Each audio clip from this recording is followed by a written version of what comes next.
Finish up the book of Habakkuk. We're in chapter 3. Chapter 3 of the book of Habakkuk, and there are 19 verses we're going to be going over today, and the map in back of me is the campaign of Armageddon, and the only reason it's up here is just to go over it again. I know you can't read those things, so I'll just turn around and read them to you, if you'll excuse my back, just to show you what's up there. Number 1 is the assembling of the allies of Antichrist. Number 2, the destruction of Babylon. 3, the fall of Jerusalem. 4, the armies of Antichrist at Basra. The national regeneration of Israel is number 5. 6, the second coming of Messiah. And that's what Habakkuk 3 is mostly about, the second coming of Christ. So that's another reason why this is up there. 7, the battle from Basra ends at the valley of Jehoshaphat, during which the Antichrist is slain. And then 8, the victory ascent upon the Mount of Olives. So those are the 8 stages, according to Dr. Fruchtenbaum, of the campaign of Armageddon. And again, let's just read through chapter 3 of Habakkuk and get the overall flow. Chapter 3, verse 1. A prayer of Habakkuk, the prophet, according to Shigionoth. And from everything I understand, this last word is a musical direction of some kind. It is thought by some that Habakkuk was involved in the temple service. And you remember perhaps that Habakkuk's name means embrace, a fully embrace, or a full embrace, much like the prodigal son gets from his father as he returns. Verse 2, Lord, I have heard the report about you, and I fear. Now I'd like you to notice that he starts out in fear, but by the end of our lesson this morning, this fear, both his and ours, should be lessened a little bit by what we read. O Lord, revive your work in the midst of the years. In the midst of the years, make it known. In wrath, remember mercy. God comes from Teman, and the Holy One from Mount Paran. His splendor covers the heavens, and the earth is full of his praise. His radiance is like the sunlight. He has rays flashing from his hand, and there is the hiding of his power.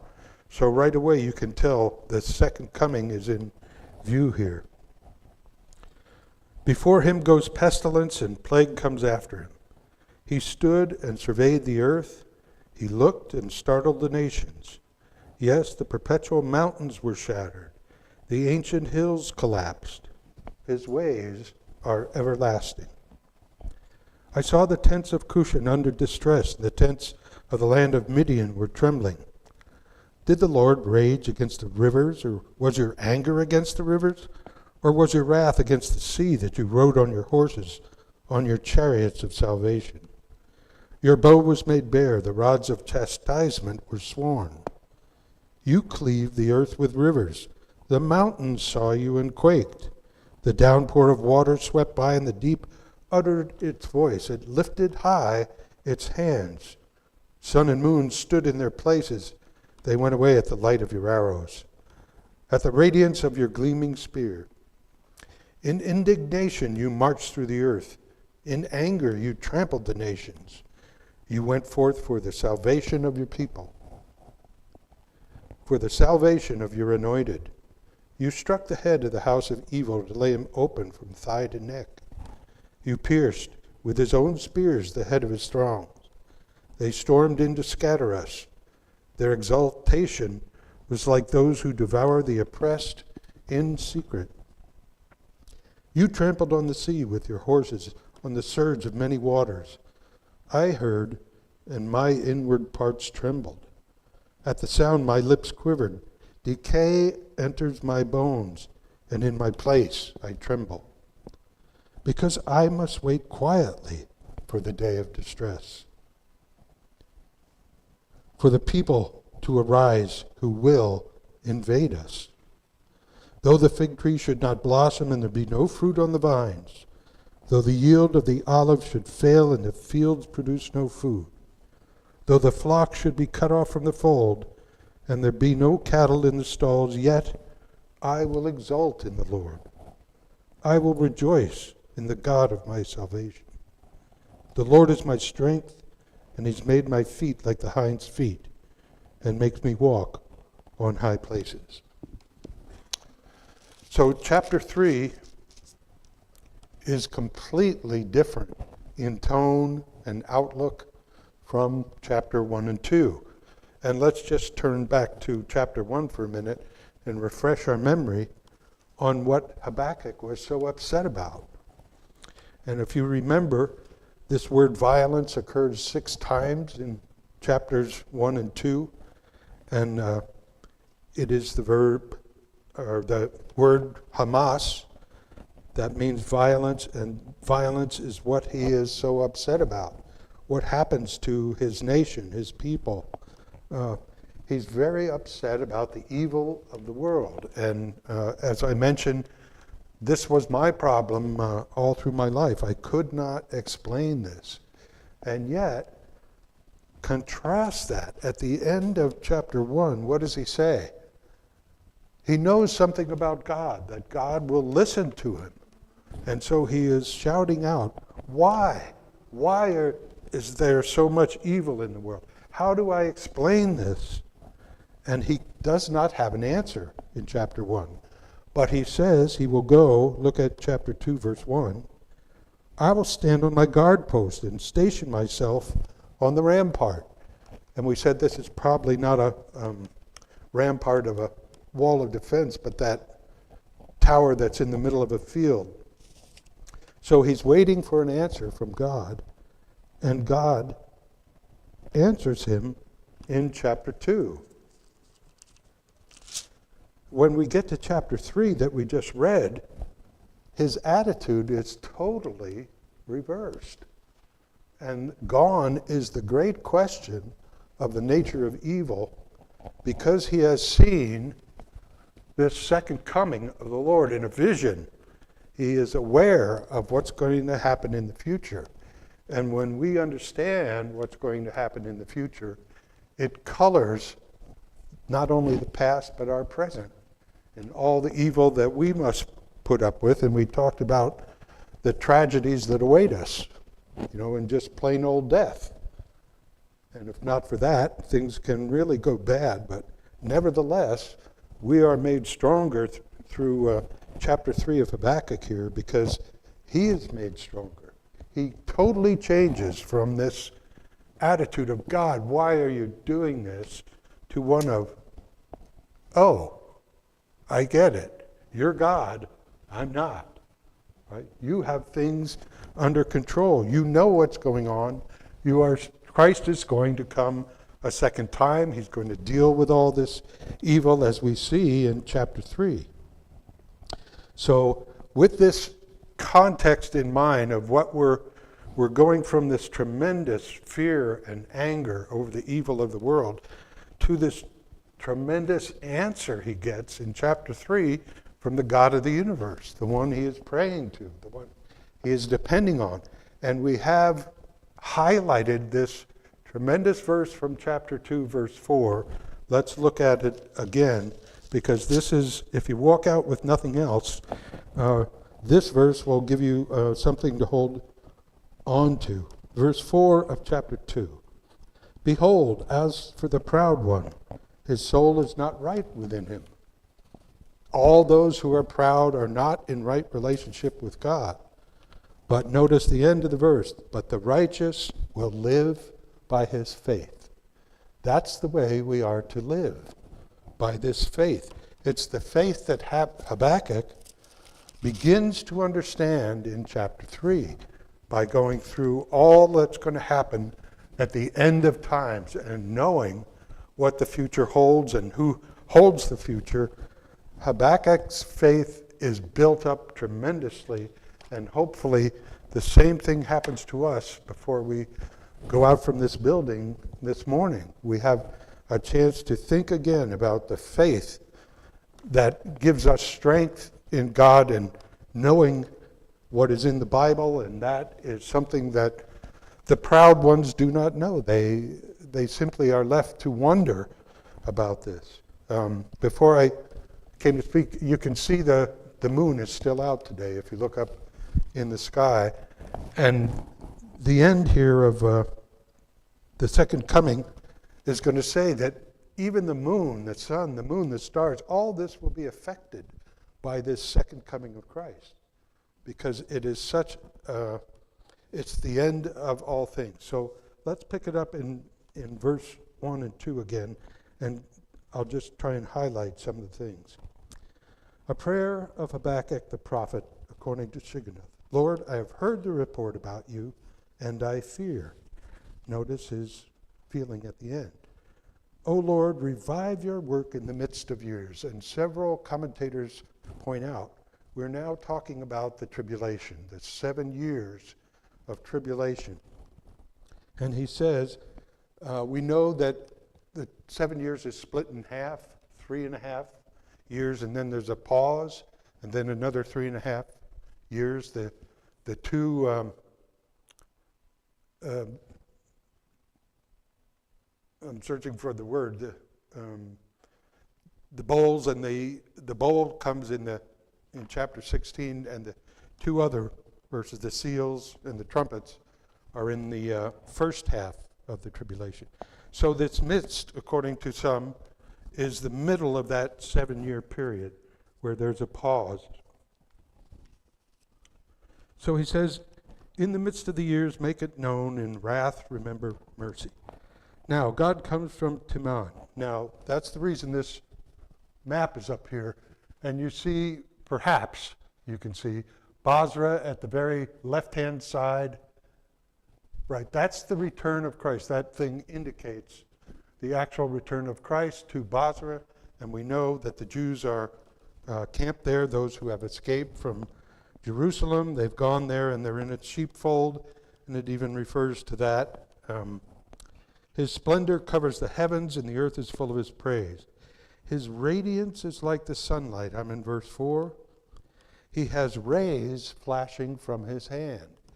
And you'll see that there are 5 different images of light when we are in verse 3. The first one is glory. The second is brightness. We're talking about the rays now. That's number 3. That's also light. 4 is a bright light, and 5 are destructive rays from his hand. So apparently there's some kind of destructive rays coming out of his hand when he comes back again to this place to rescue Israel. Teman is a city located in Mount Seir, within the land of Edom or southern Jordan, just north of the city of Basra or Petra. Those are 2 different names for the same place. Mount Paran is in the southern Negev, across the Arabah from Mount Seir. Now, there are a couple of verses that we'll look up to just demonstrate this. Micah 2, verse 12.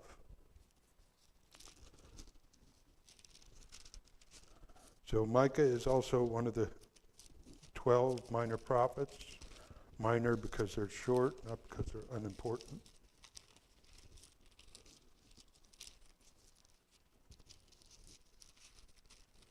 Micah 2, verse 12. I will surely assemble all of you, Jacob. I will surely gather the remnant of Israel. Remember, the remnant are the believing Jews who have gone south, who have listened, who know the Bible. I will put them together like sheep in the fold. There's our reference to the sheepfold. Like a flock in the midst of the pasture, they will be noisy with men. In other words, they're waiting. Back to Isaiah 34. Isaiah 34, 1 to 6.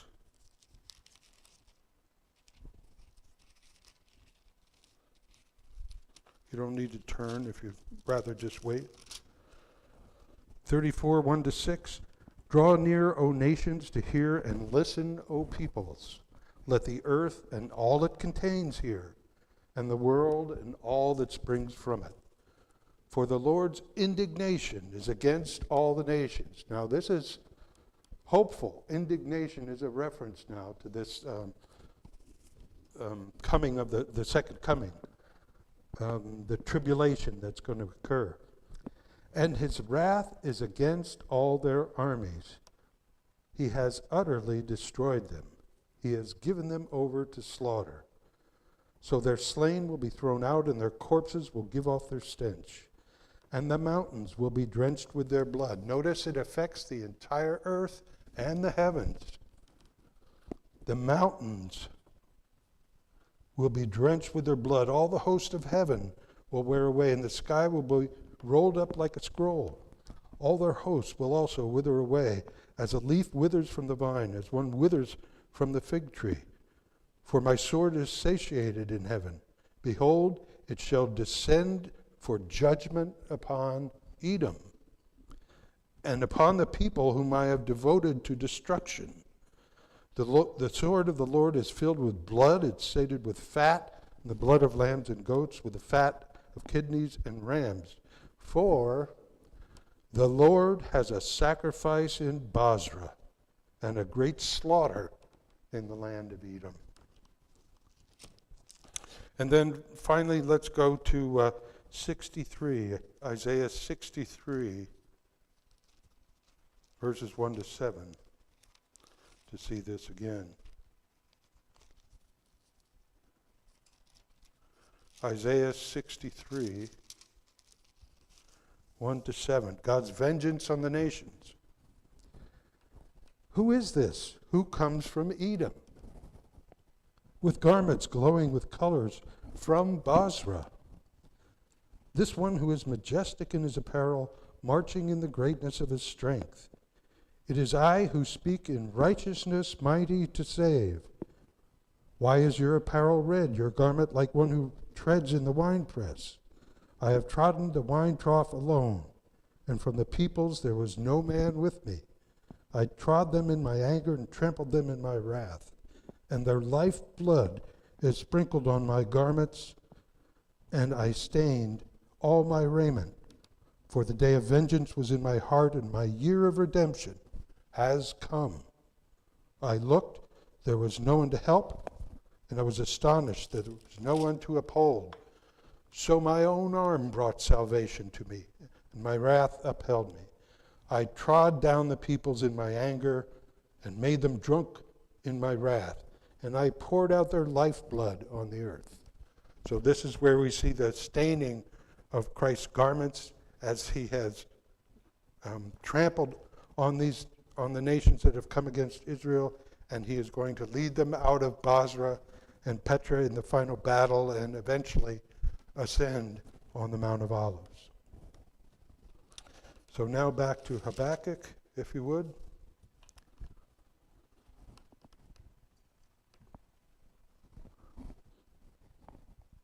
We'll go on to verse 5. And his glory covered the heavens, and the earth was filled with his praise, and his brightness was as the light. He had rays coming forth from his hand, and there was the hiding of his power. Before him went the pestilence, and the fiery bolts went forth at his feet. In Matthew 24, 29-31, points out the sign of the second coming. So if you put your finger in Habakkuk, and let's go to Matthew chapter 24, where we see this mentioned again. 29-31 says this: But immediately after the tribulation of those days, the sun will be darkened, the moon will not give its light, and the stars will fall from the sky. You see what I mean? The whole heavens are affected by this second coming. Powers of the heavens will be shaken, verse 30. And then the sign of the Son of Man will appear in the sky. Then all the tribes of earth will mourn, and they will see the Son of Man coming on the clouds of the sky with power and great glory. And he will send forth his angels with a great trumpet. They will gather together his elect from the four winds, from one end of the sky to the other. Verse 6 in Habakkuk.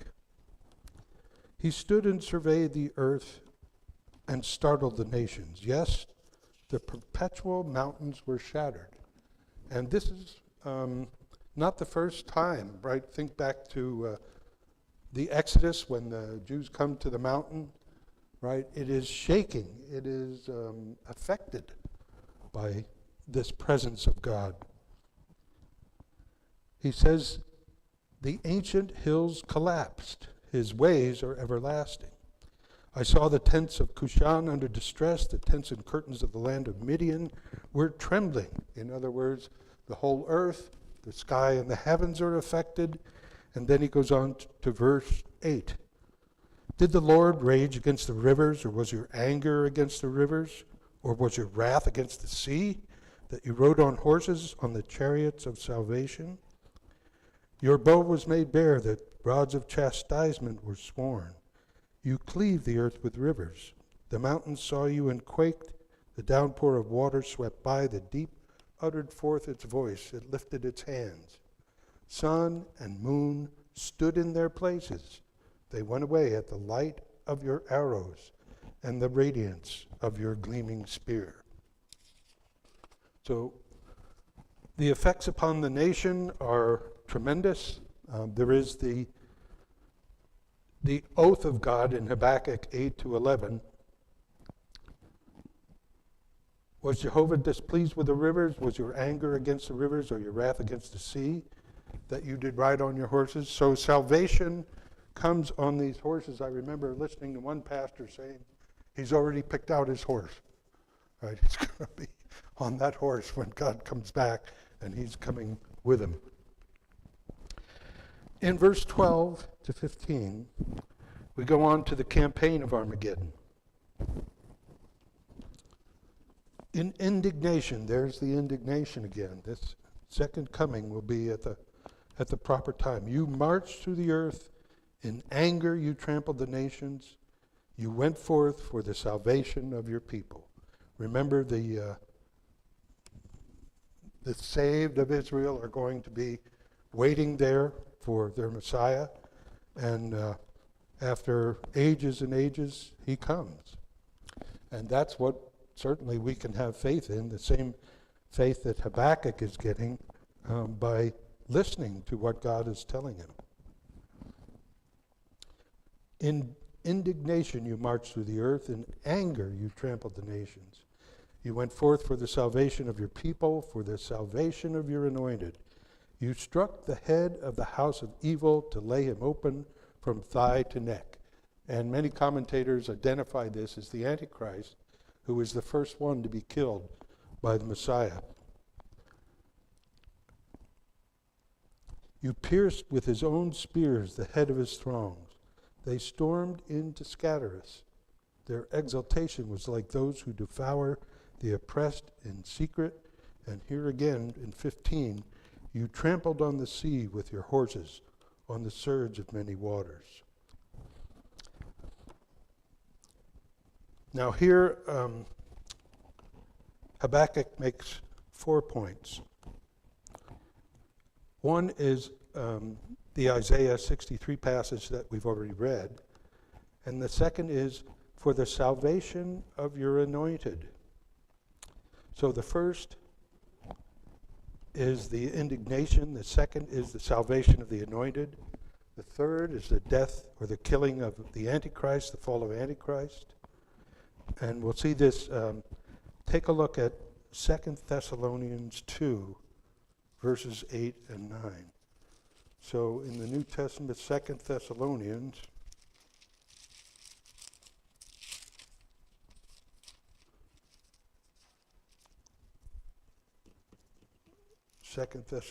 chapter 2.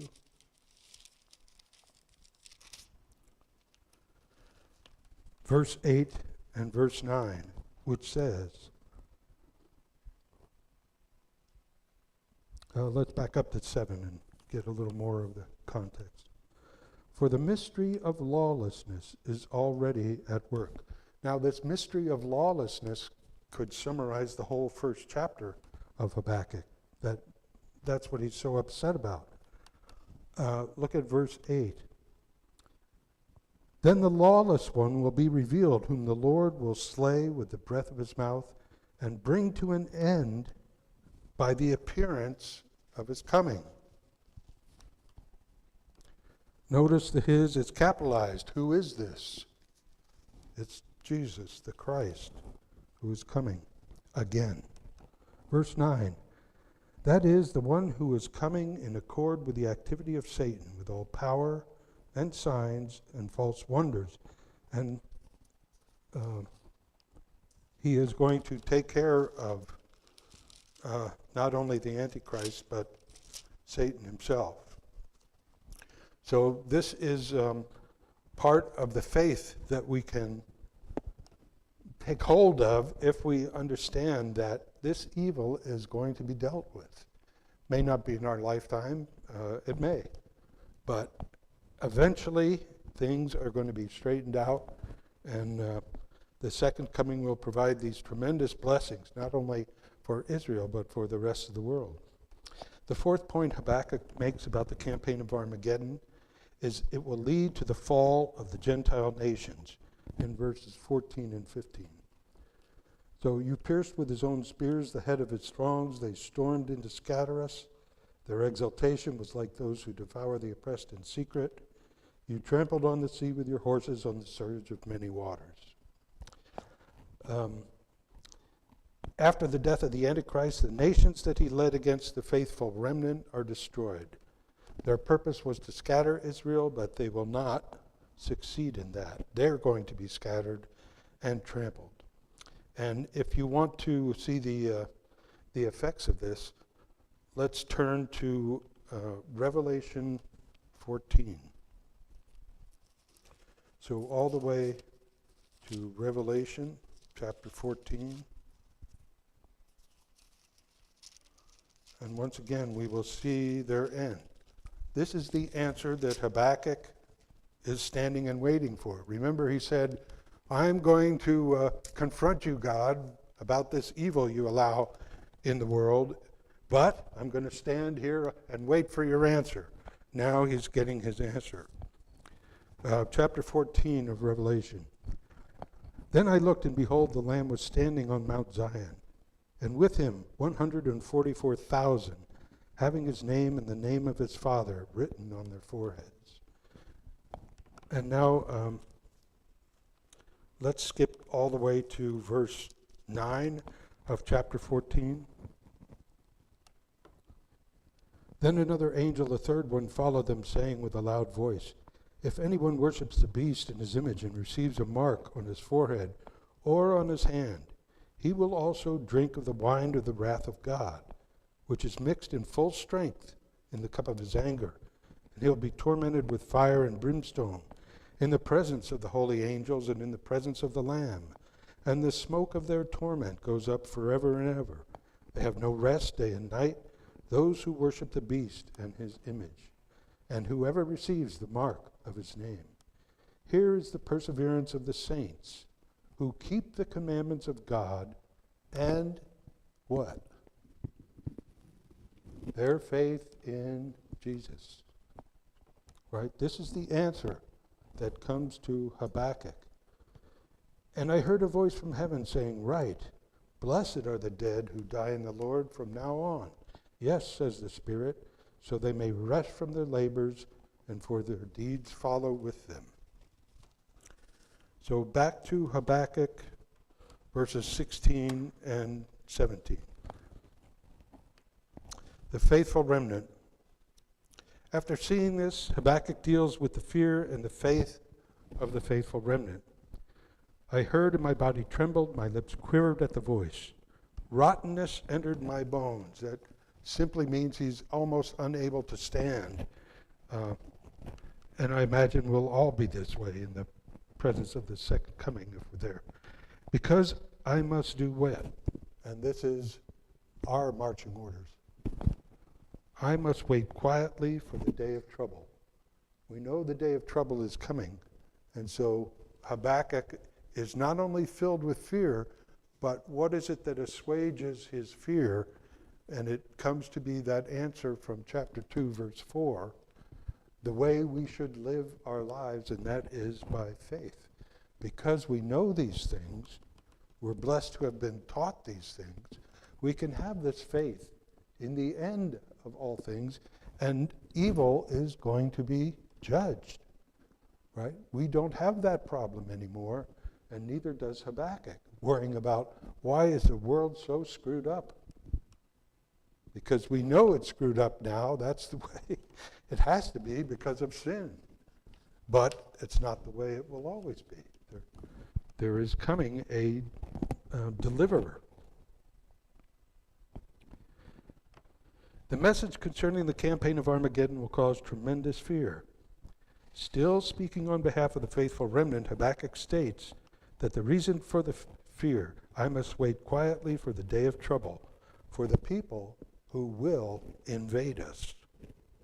So Habakkuk knows what's coming. And one of the books that Jeremy has recommended is Things to Come by Pentecost.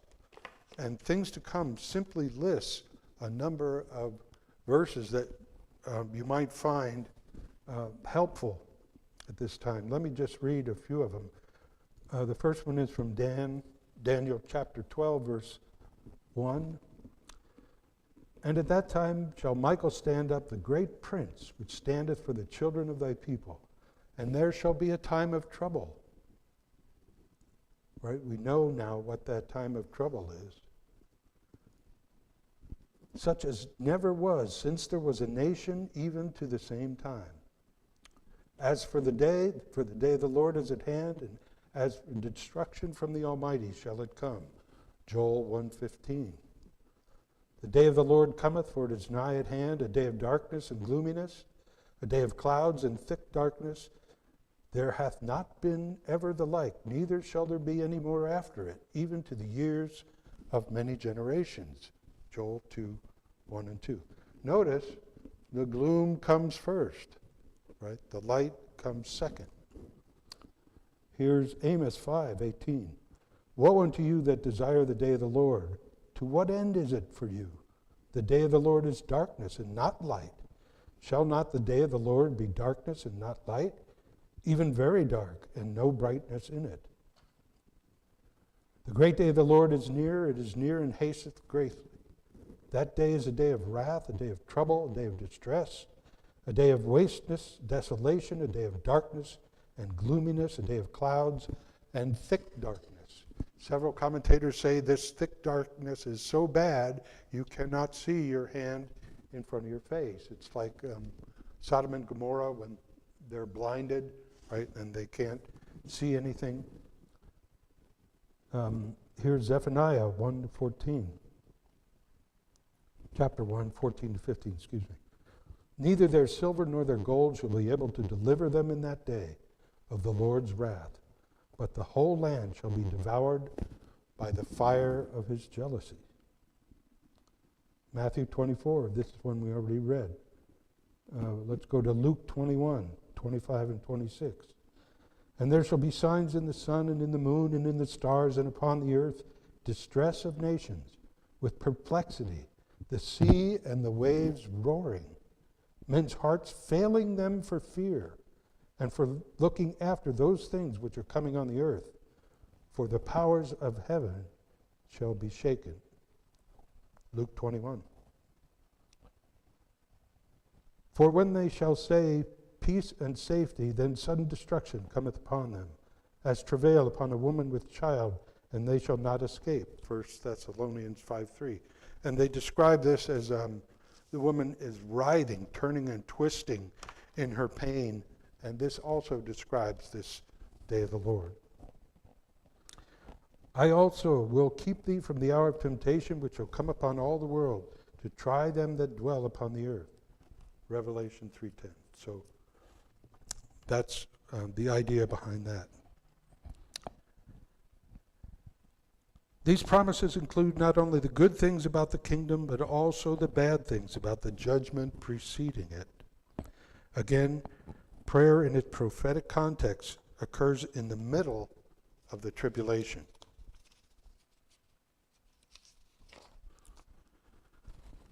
Finally, Habakkuk's faith in chapter 3, 17 to 19.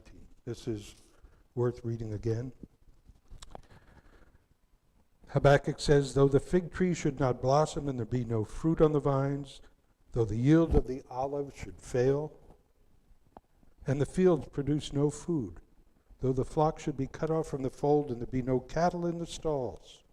Now, what's his reaction? Notice, they're out of food, they're starving. The Lord is my strength, and he has made my feet like hinds' feet, and makes me walk on my high places. Would you agree that the attitude of Habakkuk has changed from chapter 1 to chapter 3? And it's because of this faith that he puts in what God tells him. I picked out a couple of passages, let's not turn to them, but I'll just read them to you about these hinds feet, because it was an image that made me think about things. 2 Samuel 22:34 says this, he makes my feet like hinds feet and sets me on my high places. Psalm 18:33, he makes my feet like hinds feet and sets me upon my high places. So all of us have seen deer. Some of us have chased deer through the woods, right? Not me, but when you see a deer, are you amazed about at least I am, about their legs? They're so thin and tiny, and yet they go through the woods like a shot. You can't catch up to them. They go over a fence with no ease. I was astounded when I saw one. We had a deer come down, and we were on a rocky, steep incline, and this deer just went right up it like nothing. I mean, and quick as that, they're gone. And that's what I think of when I hear about the hinds feet. Dee and I were driving one time, and a deer came out and hit the car, bounced off, and just kept going. It didn't seem to hurt. I don't know if it was injured or what happened to it, but it was so fast that it was astounding. And just the ability of these deer to jump and to run through a thick forest is amazing to me. Anyway, that's the image that we're left with here at the end of Habakkuk. So there are a couple of passages that really stand out. Let's go to Isaiah 34.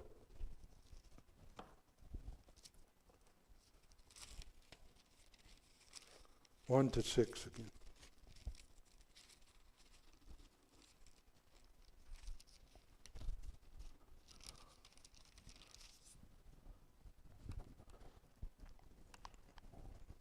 And Habakkuk, if we picture Habakkuk standing on the wall, we have to give him his due. He has great courage in saying, God, I want to know why you allow all this crap, right, in the world. And I'm going to stand here until you answer me. And here is one of the answers. Draw near, O nations, to hear, and listen, O peoples. Let the earth and all it contains hear, and the world and all that springs from it. For the Lord's indignation is against all the nations, his wrath against all their armies. He has utterly destroyed them. He's given them over to slaughter. So their slain will be thrown out, and their corpses will give off their stench. The mountains will be drenched with blood, and all the host of heaven will wear away. The sky will be rolled up like a scroll, and the host will also wither away as a leaf withers from the vine, or as one withers from the fig tree. For my sword is satiated in heaven. Behold, it shall descend for judgment upon Edom and upon the people whom I have devoted to destruction. So what's going to happen to all those proud ones that we talked about, those who do not believe It's not a good end. Right? And this is what everybody is going to get their due. We know from the character of God that he cannot do wrong. And so whatever he does will be fair. He's the author of it. It's his very nature. That means he can't be unfair. So all of the issues that we worry about with this, granted, this tremendous evil in the world, it's going to take God to straighten that out. And when we realize that, we get a strengthening of our own faith, that this is the God that we believe in. This is the God that we spend time with trying to study what God is saying. Habakkuk gets this answer, and he is totally transformed from chapter 1 to this in chapter 3, where he says, excuse me, I didn't know who I was talking about. Right? This is the God who's going to take care of all that, the God who made the world, the God can make the mountains go up and down, the sea go up and down, the heaven, the stars, all of that. We just don't realize how great this God is. And neither did Habakkuk till he got this lesson. And so at the end, he's completely transformed from this guy worrying about what is going to come. And it's true, right? Terrible things are going to come. Right? Habakkuk admits this, right? I'm worried. I know something's coming, something bad. In the second coming, you're going to do all this. The blood's going to be up to the horses' bridles, right? But after that, right, God will reign in the millennium. And that is greater than we can imagine. So that should build our faith. It should give us a little bit more confidence in what awaits us and what awaits all those who are believers. Also, motivation for the people we know who are unbelievers, to tell them, to get the guts to give them the gospel. And that's certainly what I need. So if you want to pray about that, I'd appreciate it. Let me just finish by looking at Exodus 15, 1 and 2, and a couple of verses to end up. Exodus 1 and 2.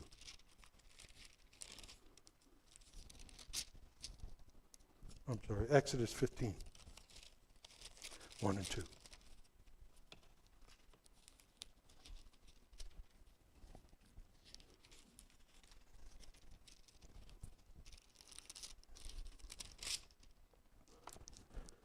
Then Moses, the sons of Israel, sang this song to the Lord and said, I will sing to the Lord, for he is highly exalted. The horse and its rider he has hurled into the sea. The Lord is my strength and song, and he has become my salvation. This is my God, and I will praise him, my father's God, and I will extol him. And with that, let's close with a word of prayer. Father, thank you for this time that we have had in your word. We thank you for the prophet Habakkuk, whose embrace is tight and whose embrace we can take part in, understand that you will build our faith with these teachings, and that we thank you for a church that does teach these faithfully, and for the pastors who have come to work and dedicate their lives to this teaching. We ask for this grace, and we pray in Christ's name. Amen.